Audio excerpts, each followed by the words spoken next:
తెలంగాణలో కేసీఆర్ పరిపాలన 10 ఏళ్ళది చూసిండ్రు. ఇప్పుడు రేవంత్ రెడ్డిది 2 ఏళ్ల పరిపాలన చూసిండ్రు. ఆ పరిపాలనలో వచ్చేసి రైతులకు మాత్రమే ఉన్నట్టుగా ఉంది అని చెప్పేసి అన్నారు. మరి ఈ పరిపాలన ఎట్లుందండి? ఎట్లా అనిపిస్తుంది పరిపాలన? ఇంకా ఇదే ఆ పరిపాలనే బాగుందబ్బా. ఎందుకంటే అసలు ఈయన ఏమి కూడా విడో పెన్షన్ కూడా ఇవ్వట్లేడు, ఏమి కూడా చేయట్లేడు. ఇంకా బతుకమ్మ సీరియల్ ఇస్తా అని చెప్పిండ్రు, అవి కూడా లేవు, ఇవి కూడా లేవు, ఏవి లేవు. అంటే ఇప్పుడు సంఘంలో ఉన్న వాళ్ళకి బతుకమ్మ చీరలు ఇస్తున్నాం అని చెప్పేసి మొన్నటిదాకా ఏది ఇచ్చిండ్రు. లేదు మేడం, 1 రూపాయి లేదు, బతుకమ్మ శారీస్ లేవు, 2 ఇయర్స్ నుంచి ఏది లేదు, ఏమి లేదు.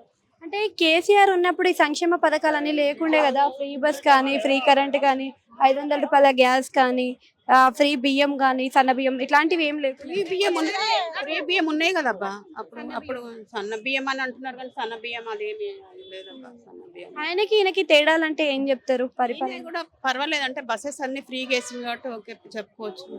డెవలప్మెంట్ ఏమైనా కనిపిస్తుందా అసలు ఇప్పుడున్న పరిపాలన? No development.